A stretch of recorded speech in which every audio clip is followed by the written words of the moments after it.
Imagine getting arrested for smoking weed in 1948, right when you're becoming Hollywood's biggest star, and instead of your career ending, it explodes. The public loved the scandal. That was Robert Mitchum, the original bad boy who didn't give a damn, yet somehow became one of the most iconic actors ever. Now, just for fun, let's go back to talking about values. The value of a family. You probably didn't even know I had a family, did you? One wife and one kid. That's what I had when you sent me up. She dumped me. Never even visited. I signed the divorce papers. What did you expect? Oh, no, it wasn't that. It was the prison rap that she couldn't take. She just couldn't stand the disgrace. And that was your doing, counselor, not my doing. Why tell me all this? Because I want to tell you all this. If you love classic Hollywood grit, anti-heroes, and real stories behind the screen legends, stick around, because this one's wild. Hit that subscribe button and turn on notifications so you never miss these deep dives into the legends who shaped cinema. Let's get into it. Robert Charles Derman Mitchum was born on August 6, 1917, in Bridgeport. His life began in difficult circumstances that would shape his tough personality and later influence the kind of characters he played on screen. His father, James Thomas Mitchum, worked as a railroad worker. When Robert was only 2 years old, tragedy struck the family. His father was killed in a railroad accident, leaving his mother, Annette Gunderson Mitchum, to raise the children alone. Suddenly, the family faced serious financial hardship.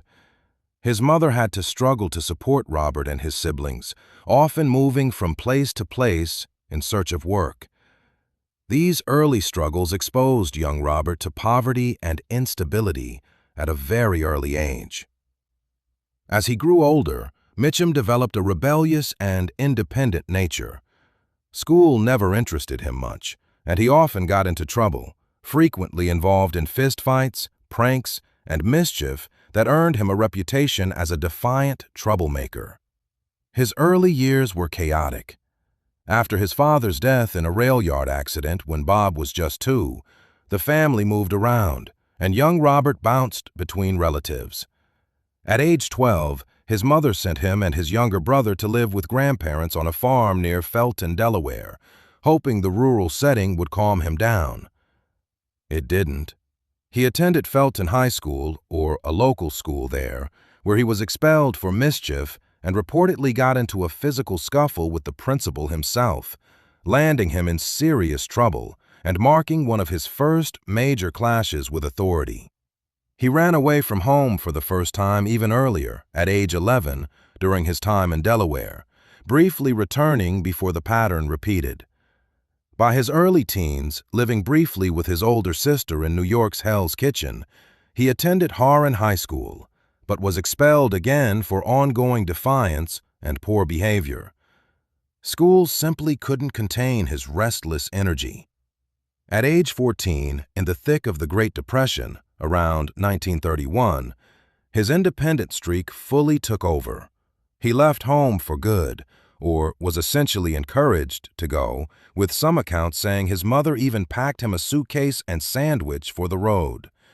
He hopped freight trains across the country as a teenage hobo, taking whatever odd jobs he could find: ditch digging, fruit picking, dishwashing, even professional boxing. This wandering life exposed him to hardship and shaped his world-weary outlook. The most infamous incident came during this period. Arrested for vagrancy in Savannah, Georgia, he was sentenced to a chain gang. He served time under brutal conditions, suffered a leg injury that became badly infected, nearly costing the limb, but eventually escaped and made his way back to his family in Delaware. These raw experiences, fights, expulsions, the open road, and real danger, forged the tough, cynical edge that later defined his screen persona. These experiences gave him a hard-edged view of life. He learned to rely on himself and developed the quiet toughness that later became his trademark on screen. Many critics later said that Mitchum never seemed to act tough in movies. He simply was tough because of the life he had already lived. Eventually, Mitchum settled for a while in Long Beach, where he tried to build a more stable life. At that time, he worked a variety of physically demanding jobs. He worked as a ditch digger, did some boxing, and found employment as a stagehand, helping behind the scenes in theaters. Acting entered his life almost by accident. His sister, Julie Mitchum, was involved in local theater productions and encouraged him to try acting. At first, Mitchum wasn't very interested, but he eventually agreed to help out with stage performances. Once he stepped onto the stage, people immediately noticed something special about him. He had a deep, slow voice, a calm presence, and a natural confidence that audiences found compelling. Unlike many actors who relied on exaggerated expressions, Mitchum's style was relaxed and understated. During the early 1940s, he began getting small roles in Hollywood films, especially in low-budget westerns produced quickly and cheaply for theaters. These films did not make him famous, but they gave him valuable experience and helped him learn the film industry. His career changed when director William A. Wellman was casting actors for the war film The Story of G.I. Joe. Had turkey. The other outfits had turkey. The general had turkey. My men are going to have turkey. But we tried. Trying ain't good enough. Either you get those turkeys or Supplier's going to have to get themselves a new lieutenant. The film was based on the writings of famous war correspondent Ernie Pyle, whose newspaper columns described the daily lives of American soldiers during World War II. Originally, the filmmakers were focused on casting the role of Pyle himself. After several discussions, actor Burgess Meredith was chosen to play the journalist. But the story also needed a believable Army officer who would represent the soldiers Pyle wrote about. Director Wellman saw something unusual in the young Mitchum, a natural toughness and quiet authority that felt authentic for a combat officer. He selected Mitchum to play Lieutenant Bill Walker, giving him one of the most important roles in the film. At the time, Mitchum was only 28 years old, and the film became one of his first major starring roles. In the movie, Mitchum plays Lieutenant, later Captain, Bill Walker, the commander of an infantry company fighting in North Africa and Italy. Walker is not portrayed as a typical heroic officer who makes dramatic speeches or performs unrealistic acts of bravery. Instead, Mitchum shows him as a tired, responsible leader who deeply cares about his soldiers. Throughout the film, the war correspondent Ernie Pyle follows Walker and his men through several brutal campaigns. Walker must lead his company through battles such as those around Monte Cassino, one of the toughest campaigns of the war. What makes Mitchum's performance so powerful is that he does not overact. He often speaks quietly, sometimes saying very little, but his tired expressions and slow voice show the emotional burden of leadership. One famous scene shows Walker writing letters to the mothers of soldiers who have been killed, a heartbreaking duty that officers often had during the war. Critics later said this moment revealed the deep humanity of the character. Real soldiers appeared in the film. About 150 real U.S. soldiers who had fought in Italy were used as extras in the movie. This helped make the battle scenes look extremely realistic. Critics praised Mitchum's natural acting style, and the film became a major success. For this role, he received an Academy Award nomination for Best Supporting Actor, an extraordinary achievement for someone who had been working only in small roles just a short time earlier.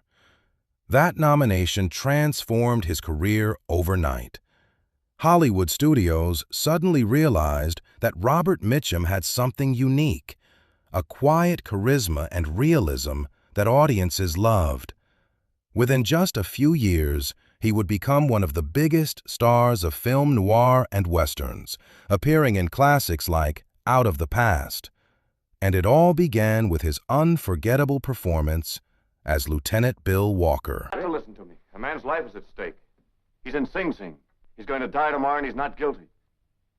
can't prove it, but I know who can. The Locket. Mitchum's journey to immortality begins in 1946 with The Locket. Here he plays Norman Clyde, a sensitive artist who gets tangled up with a femme fatale played by Lorraine Day. It's a rare early role where Mitchum is the victim, the sucker at the end of a very long con. He plays it with a bruised dignity that suggests even he knows he should have seen it coming. The film itself is a structural oddity, a noir told in flashbacks within flashbacks, like a Russian nesting doll of the trail. Critics were mixed. The New York Times called the framing device confusing, but they praised the eerie mood. The real trivia? This was Mitchum's first major role after a brief hiatus, and it cemented his ability to play a sensitive guy who still looks like he could knock your teeth out if pushed. It's all going to happen again, but I don't care now. I know there's one big answer I've always looked for. Why I was alone. Why everything went wrong. Why I had hate in me instead of love. There was a black dog riding my back and yours too. I guess we've lost our chance, but there's nothing we can do about it now. Oh, but there is. We've got to get away from here, both of us. Pursued. 1947 was the year Mitchum became the undisputed king of noir, and he kicked it off with Pursued, directed by the great Raoul Walsh. This is often called the first psychological Western. Mitchum plays Jeb Rand, a man haunted by a childhood trauma he can't remember. It's a Freudian Western set in Monument Valley, a brooding, fatalistic rancher trapped in a cycle of vengeance. Mitchum brings a feral, wounded quality to the role. He plays PTSD with a modern authenticity that was decades ahead of its time. Vanity Fair would later say this was the film where Mitchum perfected the art of doing nothing with immense dramatic weight. And here's the stoic Mitchum legend in action. During the gunfight finale, a squib malfunction sent a real bullet fragment into his leg. He finished the scene without telling anyone. He just kept going. Nice view. Am I here to admire it? Not exactly. I need your help. Like old times. I always liked you. You liked me because you could use me. You could use me because I was smart. I'm not smart anymore. I run a gas station. I like the view. Out of the Past, 1947. There's a moment in Out of the Past where Jeff Bailey looks at the woman who ruined him and says, Baby, I don't care. With those 4 words, Robert Mitchum didn't just deliver a line. He handed film noir its mission statement. This is the movie that made him the sleepy-eyed king of doom. Mitchum plays a former private detective trying to outrun his past in a small California town. He's lured back into the orbit of a ruthless gambler, Kirk Douglas in his first real villain role, and the femme fatale, Jane Greer, who played them both. What makes Mitchum extraordinary here is his stillness. While other actors would telegraph desperation, Mitchum gives you a man who already knows the ending. He moves through the film with the weight of a man who's been dead for years, but forgot to fall down. Director Jacques Tourneur used Mitchum's natural tendency to underplay to create a hero who is simultaneously the smartest guy in the room and a complete sucker for his own fatalism. Upon release, the New York Times dismissed it as standard melodrama, and it played as the bottom half of double features. Variety was slightly kinder, noting, Mitchum handles his role with the proper cynical touch. But Time has been the ultimate critic. The Guardian now calls it the greatest noir ever made, and Vanity Fair recently wrote that Mitchum's performance is the skeleton key to the entire genre. It holds a rare 100% on Rotten Tomatoes from top critics. In 1947, noir was considered disposable. The Academy ignored it completely. Trivia. The script was originally titled Build My Gallows High. RKO changed it to Out of the Past against director Jacques Tourneur's wishes. Mitchum and Kirk Douglas reportedly got along well, but Douglas was so intense that Mitchum would deliberately flub takes to make him laugh. The final scene, with Mitchum walking into the fog, was shot in one take. Noir wanted to do another. Mitchum said, "Why? You can't improve on nothing." Trying to get you alone for quite a spell now. The Big Davy's a mite miserly with your time and company. You're losing your laundry, Mr. Fairway. Rachel and the Stranger, 1948. After back-to-back noir masterpieces, Mitchum needed a palate cleanser. Enter Rachel and the Stranger, a Western love triangle. He plays Jim Fairways, a frontiersman who sells a woman to a widower, William Holden, only to return and realize he loves her. And yes, he sings. Variety praised the unusual casting of Mitchum as a romantic lead. He looks slightly uncomfortable in a coonskin cap, but he brings a roguish charm that undercuts the moral gravity of the premise. The song he recorded, The Roving Kind, became a minor hit, proof that even his singing voice sounded like a hangover. Connie, I think Carl is just about one of the nicest fellows I could ever hope to meet. But I think you ought to marry me. Father, we'd better go to the kitchen and bring the coffee honey, and dessert. I don't think anybody wants it just now. Holiday Affair, 1949. By 1949, Mitchum had just served time for a marijuana arrest. RKO needed to rehab his image, so they put him in a Christmas romantic comedy, Holiday Affair. He plays Steve Mason, a war veteran and department store clerk who falls for a war widow, Janet Leigh. It's the anti-out of the past. He smiles more here than in 10 noirs combined. The Hollywood Reporter noted he was splendidly cast against type. The film was a modest success, but it became a Christmas staple decades later. And it worked. The wholesome role helped scrub the scandal. For a moment, Mitchum was the guy next door. Mr. Lanningson, there's no sense beating around the bush. I'm in love with your daughter. That's quite apparent. Can't you see he's had too much to drink? Yes, I can see it. And is Margot in love with you? Well, hasn't she told you? Where Danger Lives, 1950. But the shadows called him back. In Where Danger Lives, Mitchum plays Dr. Jeff Cameron, a naive physician who falls for a suicidal femme fatale and ends up on the run after killing her husband. This is Mitchum in wrong man mode, less cunning cynic, more Patsy sweating through a concussion-induced fever dream. Critics weren't kind. Bosley Crowther called it a sluggish tour of the obvious. But there's a dark bit of trivia.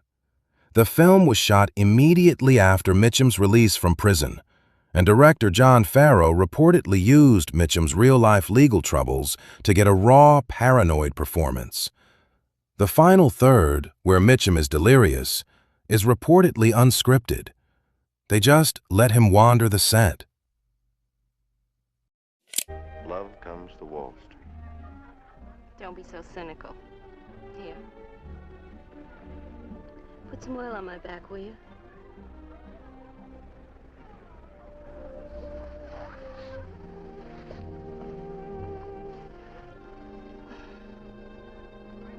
Go on. His Kind of Woman, 1951. Now we come to His Kind of Woman, a movie that is a glorious, chaotic mess. It started as a noir and ended as a swashbuckler. Mitchum plays Dan Milner, a deported gambler hired to stay at a Mexican resort while a gangster tries to steal his identity. He shares scenes with Vincent Price, who is chewing the scenery like it's a 5-course meal. And Mitchum? He just leans against a wall, raising an eyebrow. Time magazine called it an expensive mess. But modern critics love it for Mitchum's meta-performance. He reportedly rewrote most of his own dialogue, including the classic, I hate a man that thinks he's a wit. Half the time, he's only half right. 1952. Angelface. Otto Preminger directed Angelface, and he and Mitchum did not get along. Preminger wanted a tense, coiled performance. Mitchum gave him passive-aggressive resignation. He plays Frank Jessup, an ambulance driver seduced by a psychopathic heiress, Gene Simmons, who thinks he's in control, but is really just driftwood in a tidal wave of female obsession. The ending is a shock. Their car plummets off a cliff. Mitchum later joked that Preminger killed me because I refused to take direction. But the performance is legendary.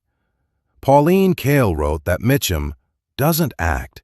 He simply exists, and that existence is enough. River of No Return, 1954. In 1954, Mitchum traded city streets for the Canadian Rockies in River of No Return. He plays Matt Calder, a farmer who must raft down a treacherous river with a saloon singer, Marilyn Monroe, and his son. He does his own stunts, wrestling a grizzly bear, sort of, and piloting the raft through rapids. Variety noted his tough, taciturn characterization. But the real story is off-screen. The river sequences were so dangerous that Monroe nearly drowned. Mitchum, a strong swimmer, dove in and pulled her out. Director Otto Preminger reportedly didn't yell "cut" until after she was safe.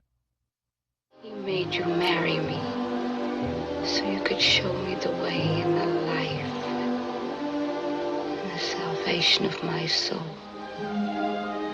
Ain't that so, Harry? So you might say that it was the money that wrung us together. The rest of it don't matter.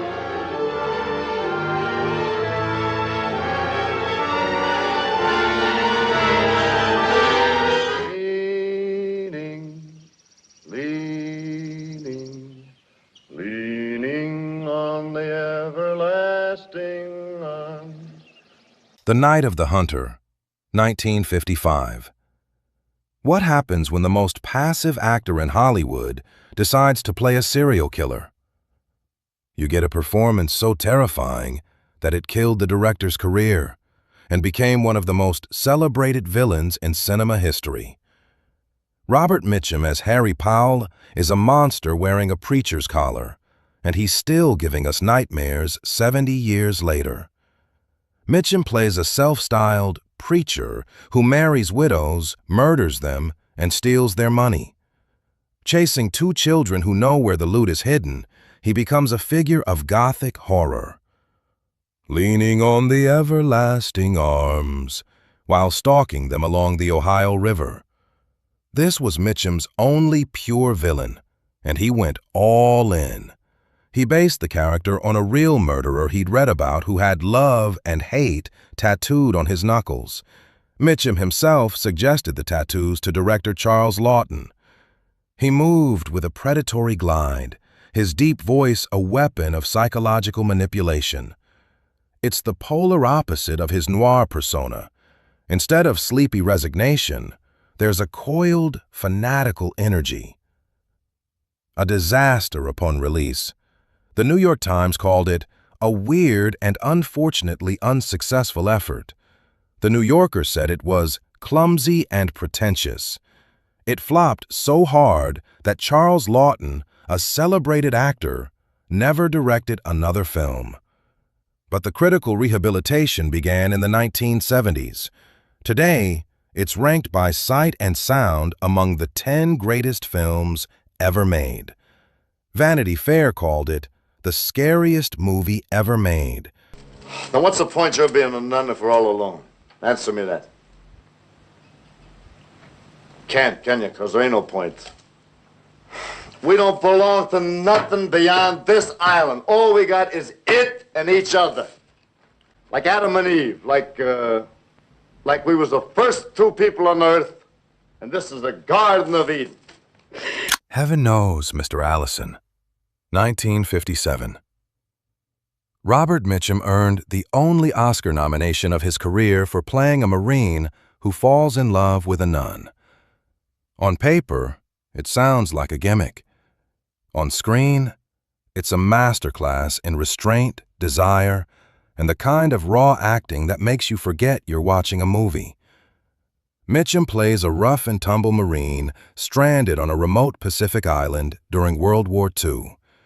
The only other person is a prim, devout nun played by Deborah Kerr. For nearly 2 hours, the two circle each other, he falling in love, she clinging to her vows. Mitchum's performance is remarkable for its vulnerability. He's unshaven, sunburnt, and emotionally stripped. The famous scene where Kerr tends to his infected wound is a masterclass. His face goes from pain to a sudden suppressed tenderness. He doesn't say a word. He doesn't have to. It's all in the eyes. The reviews were glowing. The Hollywood Reporter called it the performance of his career. Variety said, Mitchum gives a touching, beautifully controlled performance. The New York Times praised the unforgettable chemistry between the two leads. The film was a box office hit and cemented Mitchum's ability to do more than noir. Mitchum was nominated for the Academy Award for Best Actor. He lost to Alec Guinness for The Bridge on the River Kwai. Deborah Kerr was also nominated for Best Actress. The film itself received a nomination for Best Adapted Screenplay. It was the only time the Academy recognized Mitchum. Trivia. Mitchum and Kerr reportedly clashed at first. He thought she was too prim and proper. She thought he was a crude drunk. They became lifelong friends, and this was the first of 3 films they made together. The scene where Kerr tends Mitchum's wound was not fully scripted. Kerr started dabbing at the cut.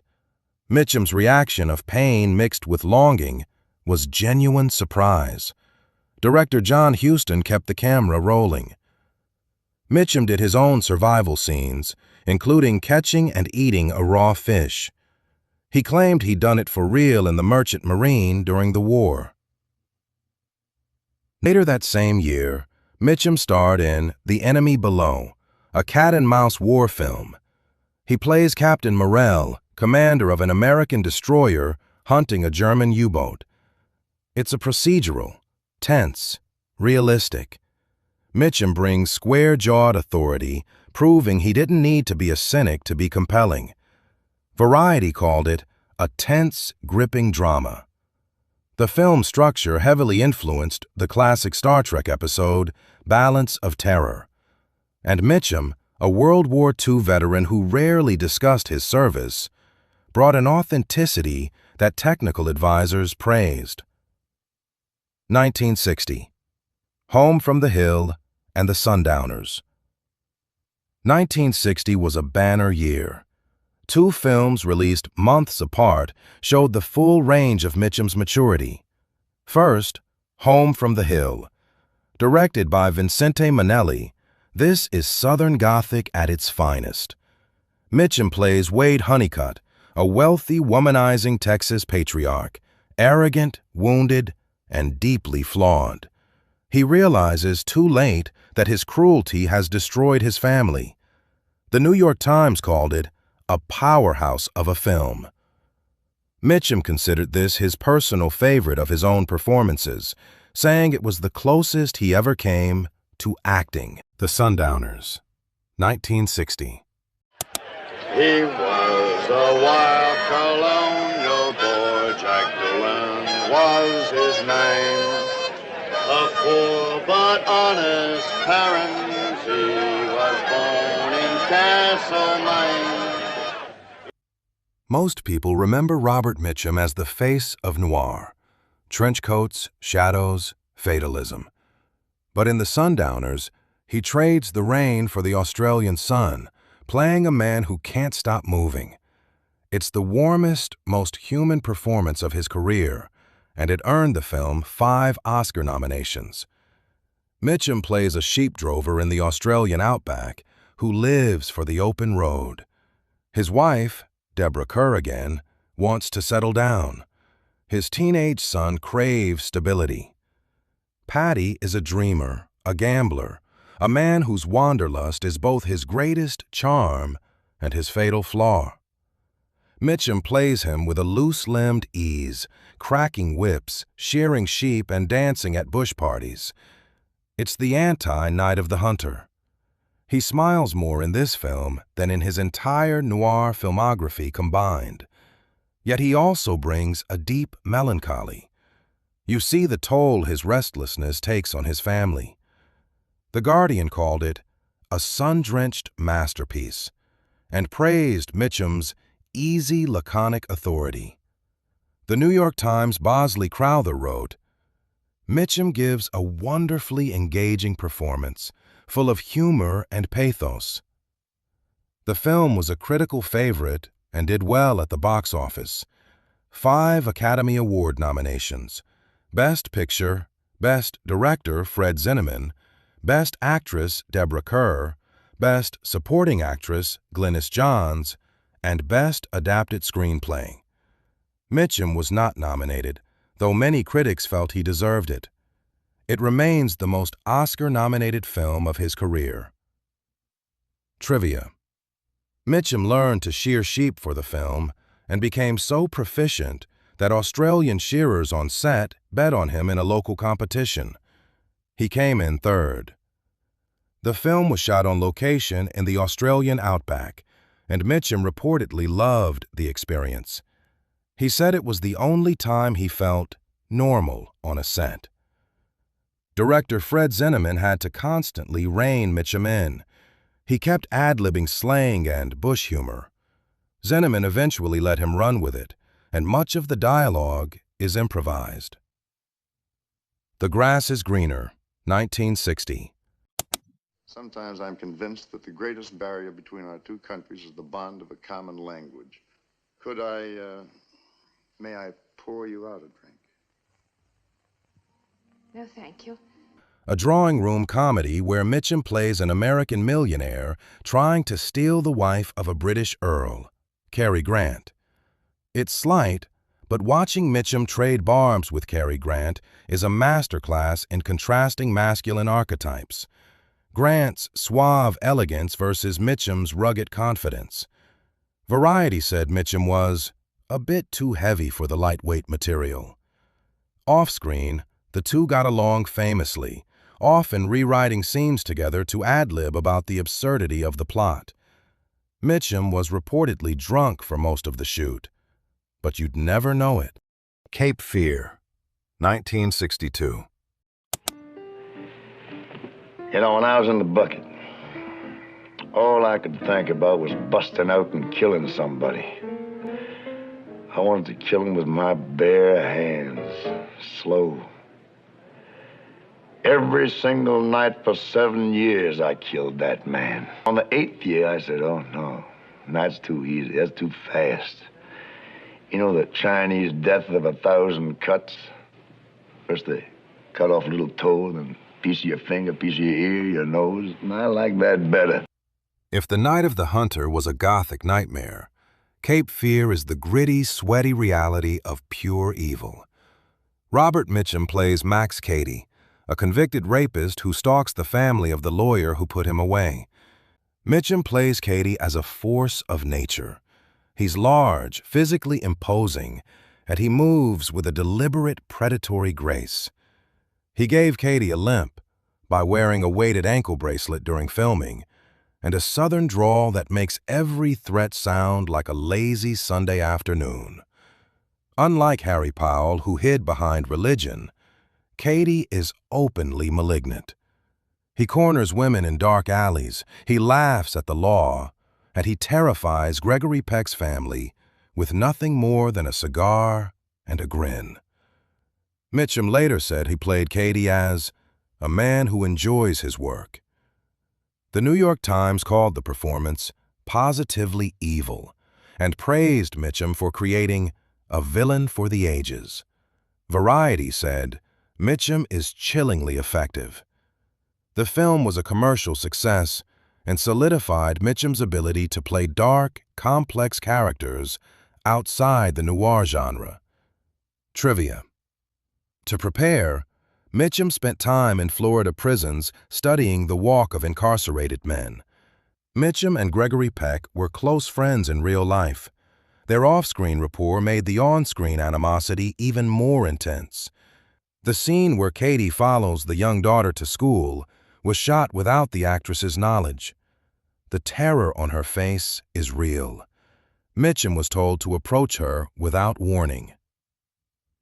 The Winston Affair, Man in the Middle, 1964.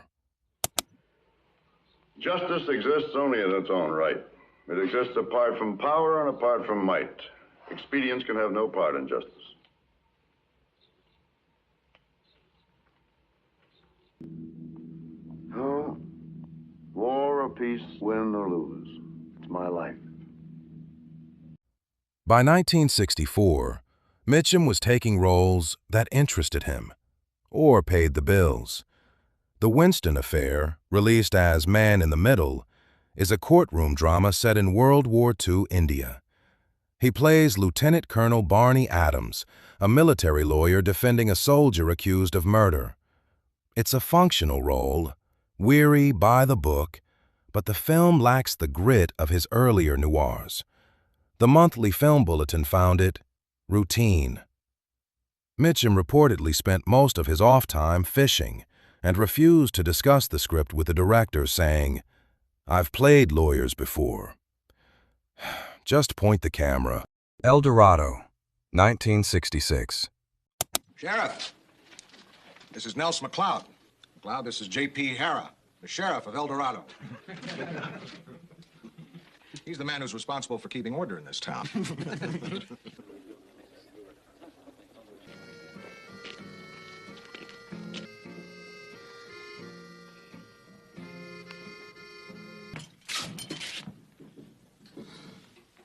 Cool. Cool, they laughed at me. Right in front of McLeod, they just laughed at me. They laugh no more. I'll show them. By 1966, John Wayne and Robert Mitchum were the two toughest guys in Hollywood. Howard Hawks put them together in El Dorado, a film that looks like a simple Western, but is actually a masterclass in two acting styles colliding: Wayne's confident authority and Mitchum's boozy fragility. It's one of the most entertaining hangout movies ever made. Mitchum's role: Sheriff J.P. Hara. Mitchum plays a sheriff who has drunk himself into ruin after being jilted. He's shaky, pathetic, and completely unreliable, until John Wayne's character, an old friend, literally sobers him up for the final shootout. Mitchum's portrayal of alcoholism is shockingly realistic. The tremors, the sweat, the loss of dignity. He doesn't glamorize it. When he finally steadies his hand to pick up a rifle, it feels like a genuine triumph. It's a supporting role, but he steals the film from Wayne. Time magazine famously said the film proves that John Wayne and Robert Mitchum are the two toughest guys in the movies. Variety praised the easy chemistry between the leads. Trivia. The film is essentially a remake of Rio Bravo with roles swapped. Mitchum plays the part Dean Martin played in Rio Bravo. Howard Hawks let Mitchum ad-lib most of his dialogue. 5-Card Stud, 1968. Here it is. Come on. Something for you. From the book.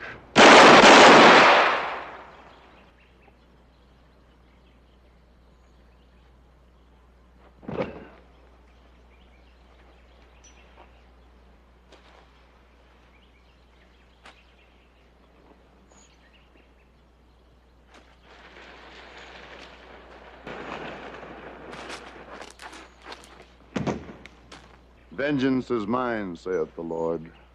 But this day I am the Lord, and I repay. In 1968, Mitchum returned to the preacher villain well with 5-Card Stud, a Western noir. He plays the Reverend Jonathan Rudd, a man of God who secretly runs a lynch mob that hangs cheaters at his poker game. It's a return to Night of the Hunter territory, but with a 60s flair. Variety called it a taut whodunit. Dean Martin was originally supposed to play the role, but dropped out. Mitchum stepped in and suggested his own son James for a supporting part. Ryan's Daughter, 1970. Charles, do you know or not? I know. Since when? The beginning. Why didn't you speak? I should have, shouldn't I? It was easier not to, I suppose. I didn't want to know, you know. And then I thought if I let you burn it out, the pair of you, you'd perhaps come back to me. David Lean, the director of Lawrence of Arabia, spent 2 years in Ireland making a romantic epic that the critics savaged, and that gave Robert Mitchum the most subtle, heartbreaking performance of his later career. As the cuckolded schoolmaster, Mitchum proved he could do quiet dignity better than anyone.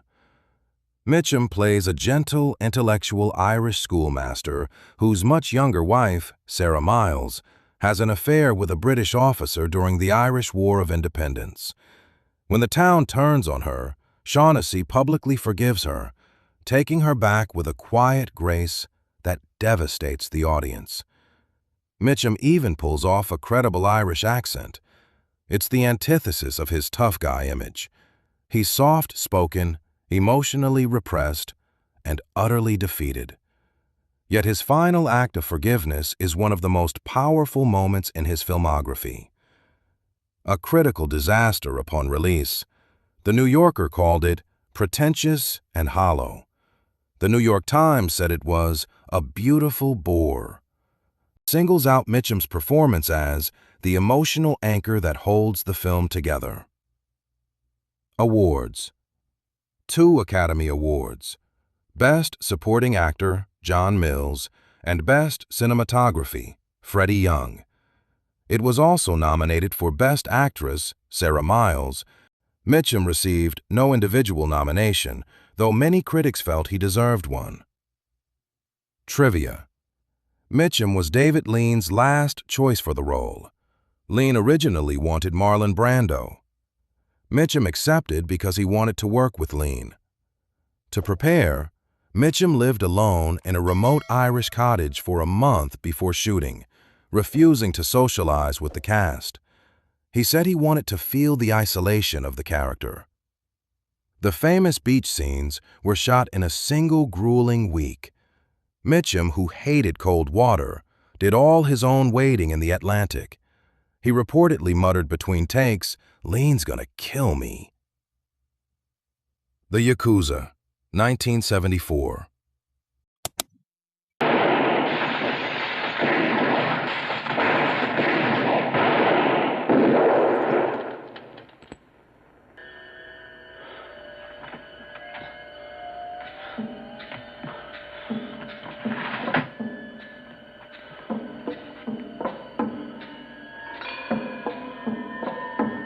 By 1974, Mitchum was 57. Many thought he was winding down. Then came The Yakuza, written by Paul Schrader and Robert Towne, the minds behind Taxi Driver and Chinatown. Mitchum plays Harry Kilmer, an American private investigator pulled into the world of Japanese organized crime. It's a noir disguised as a crime thriller, and Mitchum's world weariness is no longer an attitude, it's earned. He moves slower, talks softer, and the melancholy is real. The New York Times called it a hypnotic mood piece. The handshake ritual at the end, where Mitchum cuts his hand, was real. He insisted on using a real blade and actually cut himself for the close-up. That's the level of commitment he brought, even at this stage. This role allowed Mitchum to return to a darker, more menacing style, something audiences had always loved. What makes Mitchum's television career so remarkable is not just the roles he chose, but how effortlessly he adapted. He didn't change his style to fit television. Television adjusted to him. In contrast to his rebellious public image, Mitchum's married life was surprisingly stable. In 1940, he married Dorothy Spence Mitchum. Their marriage lasted 57 years, one of the longest marriages in Hollywood. The couple had 3 children: James Mitchum, Christopher Mitchum, Patrine Day Mitchum. Both of his sons later followed him into acting. Despite Mitchum's reputation as a tough and unpredictable star, friends often said he was deeply devoted to his family. Scandals that shocked Hollywood. Robert Mitchum was never Hollywood's typical clean-cut star. In 1948, he shocked the entire industry when he was arrested for possession of marijuana. The arrest created a massive scandal. Mitchum spent 43 days in jail, making him one of the first major Hollywood stars to be imprisoned during the height of his fame. Many believed his career was finished, but the public reaction was surprisingly different. Instead of destroying his image, the scandal made him even more famous. Fans saw him as a rebellious anti-hero, someone who refused to follow Hollywood's strict rules. Mitchum himself later joked about the incident, famously saying, "It was like being in Palm Springs, except the bars were closed at night." His relaxed attitude toward the scandal only strengthened his legend. Robert Mitchum died on July 1, 1997, in Santa Barbara. He was 79 years old. The cause of death was complications from lung cancer and emphysema. Hollywood lost one of its most unforgettable stars, yet his influence remains enormous. With more than 100 films, Robert Mitchum helped define the cool, tough anti-hero long before modern cinema embraced it. His sleepy eyes, slow voice, and effortless charisma created a screen presence that few actors have ever matched. Robert Mitchum didn't just act in movies. He became a legend of cinema itself.